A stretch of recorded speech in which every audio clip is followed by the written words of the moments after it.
Señor esté con vosotros. Y con tu espíritu. Lectura del Santo Evangelio según San Mateo. En aquel tiempo Jesús fue a su ciudad y se puso a enseñar en su sinagoga. La gente decía admirada: ¿de dónde saca esa sabiduría y esos milagros? ¿No es el hijo del carpintero, no es su madre María y sus hermanos Santiago, José, Simón y Judas? ¿No viven aquí todas sus hermanas? Entonces, ¿de dónde saca todo eso? Y se escandalizaban a causa de él. Jesús les dijo: solo en su tierra y en su casa desprecian a un profeta. Y no hizo allí muchos milagros por su falta de fe. Palabra del Señor. Gloria a ti, Señor Jesús. La primera lectura de hoy es una lectura un poco extraña, es el Levítico, que nos va marcando, aunque a saltos, es mucho más largo el texto de lo que hemos leído, las festividades propias judías, cómo las tenían que celebrar, cómo era el año. Se mezcla allí lo que es el año civil y el año litúrgico, para entendernos.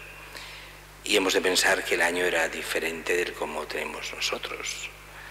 El año empezaba por primavera y los meses eran meses lunares de 28 días y las fiestas iban según los tiempos. En primavera había todo lo que era la Pascua, la preparación de la Pascua, después había lo que era, también según las cosechas, después las diferentes fiestas.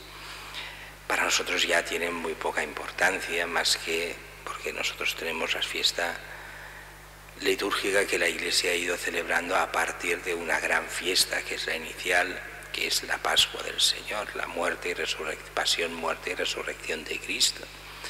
Y esa es el domingo, el día de la resurrección.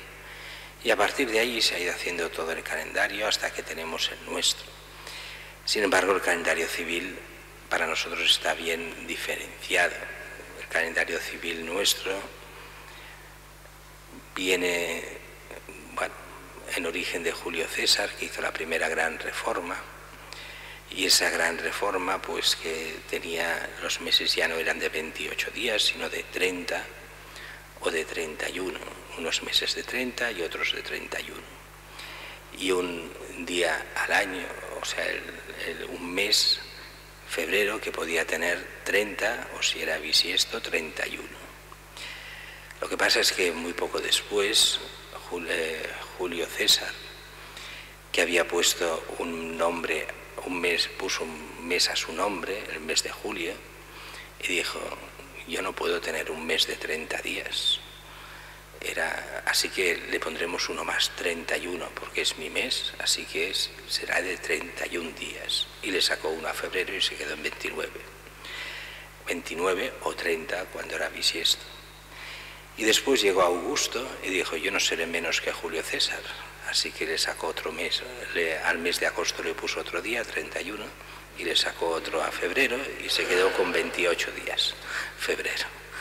Era un poco esta mentalidad, que quedó en la historia, y si nos quedamos así, con estos 28 días, o 29 si es uno de estos cada 4 años, pues bisiestos, Y el último que hizo la reforma fue un Papa Gregorio, que nos sacó unos cuantos días del calendario y cambió alguna cosa del calendario, porque el calendario iba derivando, no encajaba bien con lo que era real, y sacó, no sé si 10 o 11 días del calendario. De hecho, fue en 1582 que lo que hizo el Papa fue que la noche del 4 de octubre de 1582 pasó a ser el día siguiente, el 15 de octubre de 1582.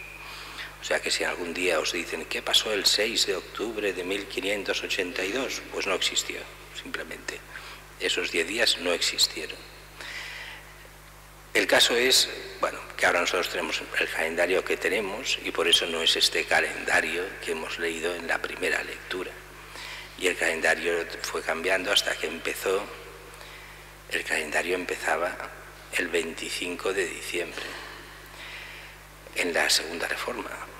lo que pasa es que la gente, bueno, la reforma de Julio César cambió la primavera por el 25 de diciembre, que se creía que era el solsticio, aunque no es el 25, es algo antes, pero bueno.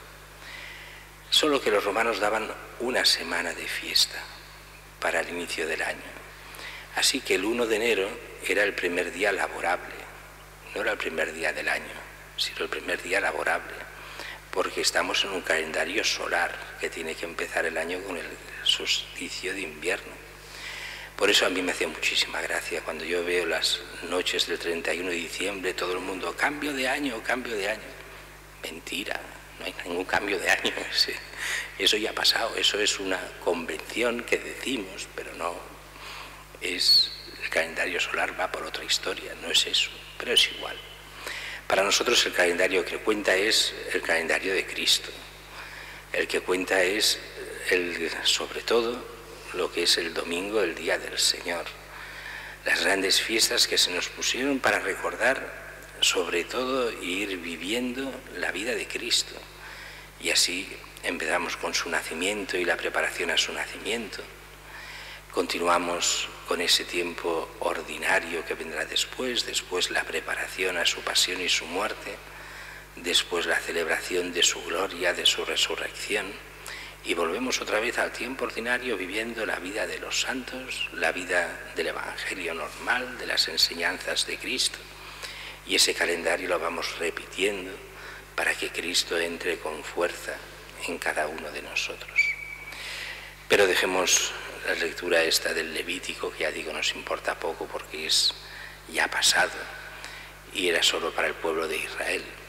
Hoy celebramos a Juan María Vianney, el que llamamos el cura de Ars, este cura que nació justo al punto de la Revolución Francesa, un par de años antes de la Revolución Francesa, que fue en 1789, pues él nació, no recuerdo si el 86 o el 87, y empieza, bueno, él es de pueblo, un pueblo muy cerca de Lyon, y sufrieron mucho la familia porque con la Revolución Francesa y los juramentados, ellos se van dando cuenta de que el párroco de la parroquia primero juramenta, pero después se arrepiente de haber juramentado. Los juramentados eran los que estaban al servicio de la revolución y que tenían que jurar los principios de la revolución bajo pena de muerte. Si no lo hacían, los mataban. Si eran curas, los mataban. Y si no eran curas y eran seglares, los deportaban a las colonias, o sea que fuera del país. Fueron momentos muy difíciles. Era cuando se hablaba de libertad, igualdad, fraternidad. Nada de todo eso, un gran engaño. O jurabas la Constitución o te la cargabas directamente, y eran aquellos tiempos que la guillotina iba haciendo sus efectos y cortando cabezas. El cura que llevaba la parroquia primero juramenta, después se arrepiente y empieza, claro, no puede volver a la parroquia, así que dirá misa por las casas. La familia del cura de Ars se da cuenta de que es familia católica y buena, y se da cuenta de que algo está pasando, de que las predicaciones de la parroquia no son las que han de ser, que no se predica a Cristo, que se predica la revolución, se predican otras cosas. Deja de ir a la parroquia y va a estas misas en las casas que iban haciendo, un poco como pasó aquí en la Guerra Civil. Y el cura de Ars, bueno, también otra cosa curiosa de la revolución, con que la mayoría de maestros eran en parte curas y otros eran maestros normales, no quisieron jurar la Constitución, pues cerraron la escuela del pueblo, y así el cura de Ars no fue al colegio, o fue muy poco al colegio. Le enseñaba a su madre lo poco que sabía, que tampoco era una persona de una gran cultura, muy buena mujer, pero no de una gran cultura, ni mucho menos. Y eso pasó que cuando quiso entrar en el seminario, claro, no tenía ningún tipo de estudios. Y cuando uno empieza a estudiar relativamente mayor, ya a los 15, 16 años, cuesta mucho. Entonces la gente pensaba que era corto, que no daba para más. No es verdad. Era una persona no súper inteligente, pero normal. Lo que pasa es que, no habiendo estudiado de niño, pues cuesta muchísimo más. Y entonces pensaban que no servía. Es verdad que a él le costaba estudiar, pero por eso, porque no había aprendido. Y en aquel tiempo donde en el seminario se hablaba en latín, él, claro, no sabía latines, que se decía en aquel tiempo, y tenía que aprender y no le entraba. Claro, los niños que habían entrado en el seminario menor de pequeños, todos aprendían en 4 días. Pero cuando uno ya es mayor y empieza con el latín, no se aprende en 4 días. Bueno, el caso es que entra en el seminario con muchísimos problemas, lo quieren echar porque no da para los estudios, pero es que no tenía formación. Y hasta que le obligan a ir a la mili, en la mili pierde. Cuando se ha de incorporar a la guerra con España, es llamado a venir aquí a luchar en la guerra. Y entre que estaba mal alimentado una cosa y otra, llega tarde y lo declaran prófugo. Así que tuvo que esconderse 2 años, porque el prófugo era pena de muerte. 2 años escondido hasta que, casándose Napoleón con su segunda mujer, dio una amnistía y entonces pudo librarse, volver al seminario. El caso es que no sabían qué hacer con él. Bueno, había su párroco que lo defendía a muerte y que consiguió al final que lo ordenaran. Y a la muerte del párroco no saben qué hacer con él. Y lo envían a Ars. Ars, ¿qué era? No era ni parroquia. Ars era una tenencia que le llamaban, o sea, una iglesia que depende de otra parroquia, con 200 y pico habitantes, no llegaban a 300 habitantes. Y en 5 años cambió radicalmente el pueblo, se hizo famoso enseguida, luchó contra todos los males del pueblo, hizo todas las obras de misericordia posibles, pero al poco tiempo prácticamente se dedicaba ya solo a lo que era la misa, la predicación y la confesión, llegando a confesar hasta 18 horas al día. Ya lo demás ya no se preocupó demasiado, aunque tenían un hospicio y se preocupaba algo del hospicio también y de los curas de alrededor, pero ya no daba abasto a nada.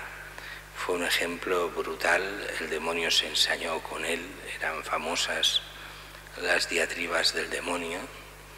Una vez estaba comiendo, que había invitado a unos curas a cenar a su casa, aunque allí se comía muy mal en su casa, pero es igual.